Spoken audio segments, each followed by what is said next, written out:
I'm Jovia. I have 5 kids. My story is that I've been a widow. My husband died in 1993. I'm a first child. My dad and my mother had 5 children, and I'm the 4th child. My father was a chief, Gomborora chief, that's a county chief. So me and my young brother, we used to move with him wherever he would be posted to work. The challenges I got, he had 2 wives, my mother and another wife. So it was me taking care of the other children and moving from a place to another. You'd move from here, like you get to a county and you find the academics is behind where you were. Or you got somewhere and you find that they're higher than you. Got those challenges, but we managed to finish senior 4. In that journey, my dad was harassed. That was a bad regime of our country when President Museveni was in the bush. And remember, my father was the chief. So he was chased from the job where he was, and we also went back home. There was no school fees. For me, I dropped out at senior 4 level, and I got married. And I was young, because I remember I got married when I was 21 years of age. And my husband died when I was 30 with 5 children. Then I started struggling with my children. Before my husband died, my sister died in an accident, and I stayed with her children, 3 of them. So I had 8 kids. We had extended family, and most of the people died. Some died of AIDS, some died of war. So there are very many kids. My journey was, what can I do for these children? I started working. I had no capital. I could go either to army or to police or anywhere. My husband was a soldier. I looked for a job. I had a friend who was a friend to my husband. I started working with him. This man had money, supplied, then we divided the profit. We kept on doing that like for a few years, and we separated. I started working again. You gamble, you here, and there. We survived. Then in the meantime, my husband died in 93, and that was like 97. Children were growing, they were schooling, I'm renting, but I could not give up. I kept on working. So God gave us a man called Richards from UK. He brought in used milk coolers. I was among the people who was privileged to get that cooler. I had a friend of mine. He was an engineer, and he told me there is a man who brought in coolers, and I'm the one who's going to install them. Look for 500 wherever you can get the money. Then he will give it to you on a credit. You keep on working for the cooler. I looked for that money. I remember I got it from Kenya Commercial Bank. It had just started here, and I was their client when I was doing that business with the other gentleman. They gave me 500 on a credit. So I got that overdraft. I got a shop from New Park. I looked for rent. Then we started. We managed to pay that cooler while we were working.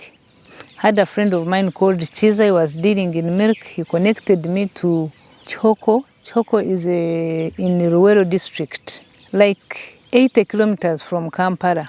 But I would wake up very early in the morning by 5. I got Choko every morning for 2 years. I managed to sell that milk every day, and the cooler would be full every day. And in the morning, like at 10 when I'm reaching, I was working with my daughter. And that morning, the milk would be finished and we refill. Every day, I managed to get money from that milk. I bought a plot in Kawempe. I managed to pay school fees for 11 children out of that milk. I managed to buy that cooler, and then we bought a second one. So in the middle there, when people looked at that business that it was like working well, people who had money entered the business. They bought coolers, taken them to the village. Others fixed coolers in Kampala. Now this time we're depending on people who have started milk, getting it from their coolers in the village. They first supply themselves and then they give us. You see, I was depending on those coolers. When we could not get the milk, then the business was not working. We started grassing, there's no rent, there's no school fees. I said no. I sold the coolers to those people who were capable of using them. The first cooler, when I sold it 8 million. I paid school fees for my children for 2 years, all of them. I went to school, I paid school fees for 2 years, and I said, God will help me on the way. I sold the second one, I paid rent. Now I know that now the only thing I'm struggling with is food. I'd go to Chikubo, buy a sack of sugar. On that money, buy like 100 kilos of posho, rice. I stock food. I'd paid rent for 2 years. I'd paid school fees for 2 years with the money I got from coolers. And now the little money that I had on my account, I started looking for business. In 2009, I got a shop at Arua Park. I had very little money. I paid rent like for 2 months. And that was all I had. So I went to someone who had a maize mill. He gave me posho for 4 million on a credit. I managed to sell that posho. I got a better shop. I started business. So that place, Arua Park, where I'm talking about, that's where most of the people from Arua, that's why it was called Arua Park. People from Arua were very many there. And they speak language, the same language with Sudanese. So people who were centered there, we are all selling posho, beans, what. So that's when Sudanese would come to Uganda and go to Arua Park. I managed to pick one of the Sudanese, he became my friend, and he got a very good business for me in Sudan. He got me 11,000 bags of maize. I had no money. Now, I had to look for someone who could have a title to get loan from the bank. It was not easy to get money.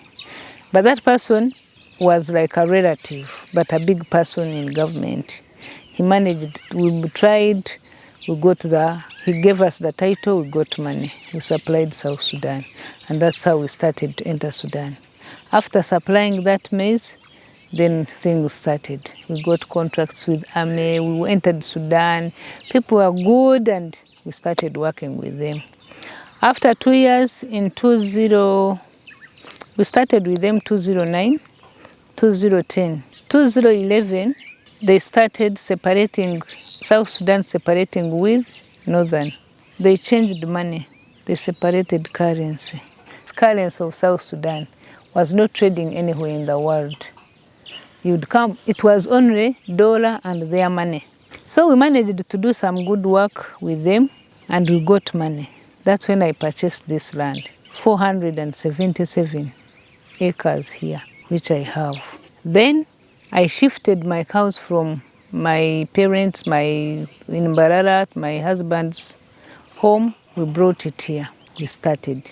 Now, the person who got us a loan cheated us. We did a business of $3 million. I was working with him and his wife, me and my brother. He took all the money, 3 million. He went to Sudan and diverted it. But we had some little money and then we worked again in South Sudan. Government of South Sudan never paid us.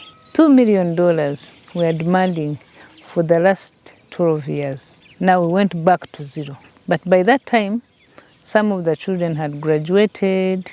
Two of my kids were in China and I was stuck and they were deported. I had no money. After 2 years, I gathered myself. I sold 100 acres, took children back to China. My next step, I came back to Uganda. That's when I started business of milk again because I had an experience of milk. I knew that with food you can't go wrong. Since morning, I've taken 2 cups of tea. So if all Ugandans have taken, why not taking my milk?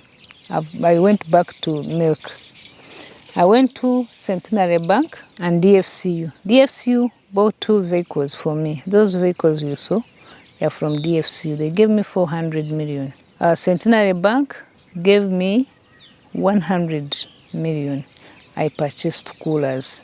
Then I started working for them, having hope that when Sudan pays me back, I'll settle the banks. Now the problem, we kept on working, whatever you work, bank takes it. And it was not much. You know, milk, you have only 100 shillings. DFC on 400 million they gave me, I got 100 as a security. I gave it to Jessa. I became an agent. And we started working. But you could work and pay loan. So there was no money. You would work, pay Centenary Bank, pay DFCU. I had some land in Barara for my husband. We had to sell it. The challenges we had with Hola, it's actually cash flow. There was no money for cash flow. Since that time, we've been here and there. We tried to work with PATASENTE to give us invoice discounting. It didn't work. We are not making any money. And their money was not coming in time. That was one of the challenges that we faced with Hola when we started. And we had another problem with Hola, because we didn't have a QMark. QMark is the UNBS stamp. You can go to a wider market.